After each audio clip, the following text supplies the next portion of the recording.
Sunday Night Football. It's the San Francisco 49ers taking on the Buffalo Bills. Feels like two teams going in opposite directions here. Sure does. Although it didn't feel like that was going to be the case going into the season. It looked like this is going to be one of the best Sunday Night Football matchups. But, man, just injuries for the 49ers mounting, and the Bills are just playing some really damn good football. What's your matchup that matters here for this game? Yeah, I'm still focusing on some of the positives for the 49ers, although I believe Nick Bosa is going to be back. Do we think so? I don't know. 49ers, If he is, it's a hip injury, and like that's right. tough. And It like is. I don't think Brock Purdy was No, throwing on Wednesday. I'm looking no. it up right now. I He don't was I don't think Brock Purdy is in play for this. Yeah, I don't think so either. Was not throwing this week, so it does not look like we're gonna get Right. Brock Purdy in this game. Well, my matchup that matters is really the 49ers defensive line then, presumably without Nick Bosa, versus the Bills offensive line because the Bills offensive line has allowed 96 pressures allowed in pass protection, which is the 12th fewest, tied for the 12th fewest actually with the Ravens.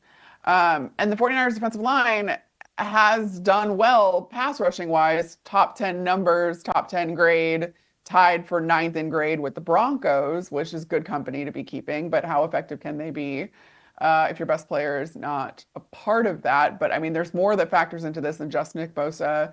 And I do think that, again, it's almost an issue. And it's weird to say this because it's not as dire as the Jets by any stretch of the imagination. But your motivation here, when you have all these injuries, you have an excuse. So are you going to kind of succumb to that excuse? If you're getting little philosophical here, Mm-hmm. are you going to succumb to those excuses and be like, well, we don't have our starting quarterback. We don't have our starting, our best pass rusher. So like, what can you really expect of us at this point? Or are they going to come out swinging? And I think that that's going to manifest most in the trenches. That's a very TikTok motivational edit of you, Right? like, oh, you got all these excuses, and then some guys just yell, yeah, you're like, so what? And it's like So somebody, what? like Yeah. jumping rope in the dark, before the sun is up or what, and it looks cold or whatever. Like that's basically what the 49ers need at this point. Maybe that's what Yeah. Kyle Shanahan's gonna do. Yeah, Nick Bosa not practicing on Wednesday either, so I don't know if you're getting him in this one, and even if you are, it's a hip injury that's tough. Bills offensive line, I talked about this is two teams just going in different directions. They're humming, man. I mean, the Bills offense feels as balanced as the Lions at this point. I don't know if it's Yep. quite as potent, but it feels as balanced. You got a quarterback that you're comfortable with the ball in his hands at all times. You got a really good rushing attack. You're comfortable throwing to a myriad of different wide receivers and just pass catchers in general. So I'm with you. The matchup that matters is if the 49ers defensive line, who does not have a defensive lineman other than Nick Bosa, who has a pass rush win percentage above 13% this season, if the defensive line is without Nick Bosa again, and they are giving Josh Allen and this Bills offense all the time they need at home to operate the way that they want to, I just don't think you're going to be able to stop them enough.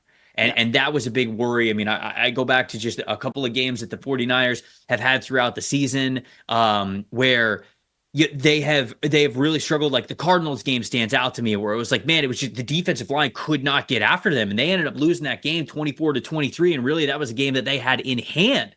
And there have been just a couple of other performances, obviously like the Chiefs game that they lost, certainly the Seattle game that they lost as well, where it's just like the defensive line was not good enough in that game. And you're running up against a buzzsaw of an offense with the Buffalo Bills, who, man, the Bills coming off a bye week. I don't think they had a game last week, right? Yeah, they are coming off a bye week too, so some extra rest. They have won 6 Yeah. games in a row. They're rolling. It's a bad time for these two teams to be matching up against each other if you are a 49ers fan. Yeah. The plus factor for me is on the opposite side of things on the Buffalo Bills defensive line. It is Gregory Rousseau. Now, looks like they could get Trent Williams back this week. The offensive line for the San Francisco 49ers was not good. No Trent Williams.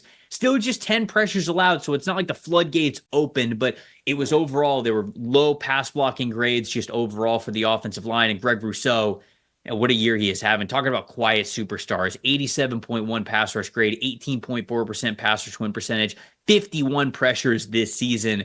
Rousseau could be a monster in this game, especially as somebody that the Bills can rotate around that defensive line and get very creative with. So Niners offensive and defensive lines, we talk about that being such a healthy part of both of their team, of both sides of the ball for them, and why we had such high expectations. But the injuries have just mounted for those two areas of the Niners, and I don't I don't think that they've got the horses to be able to keep up with how the Buffalo Bills are playing. I'm just going to be honest. So Greg Rousseau's that plus factor for me.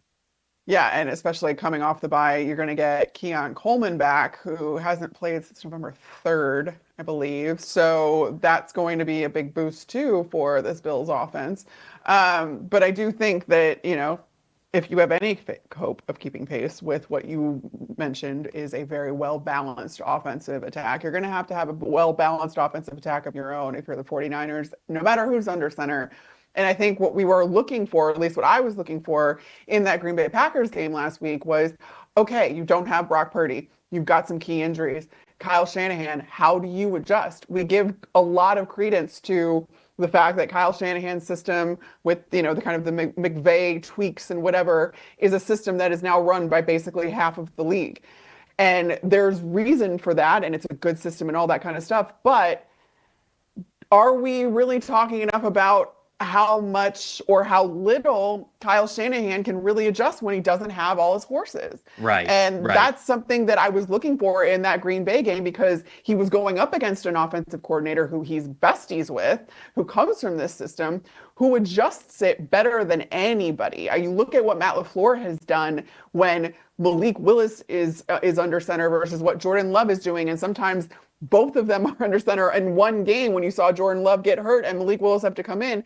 And the vast adjustments that Matt LaFleur was able to do. And then Green Bay goes on their bye week. They come out these last 2 weeks. Their offense has looked tremendously different too. We talked about it earlier, just in the way that they're utilizing Josh Jacobs and the run game and all that other stuff. This is the example of how this system can work if you are able to adjust it, no matter who's in, especially under center. We have not seen the same adjustments from the 49ers, from Kyle Shanahan, and there is a little bit of fatigue setting in with 49ers fans of Kyle Shanahan not being able to get them over the hump. And I think some of this is starting to get a little bit exposed of the fact that Kyle Shanahan just isn't keeping up with the personnel that he has available. And if he doesn't have all these Pro Bowl caliber players or all pro caliber players, is he really an effective play caller? That is what you need to prove at this point, and you're going to have a hell of a time doing it against the Buffalo Bills defense. Thanks for watching, everybody. Make sure you like and subscribe the video. And if you don't have a PFF Plus subscription, you can get one to see all the premium stats that we talked about here on the show, plus the expert betting and fantasy advice over at subscribe.pff.com. The description is also right below, so if you are not a PFF Plus subscriber, you become one today.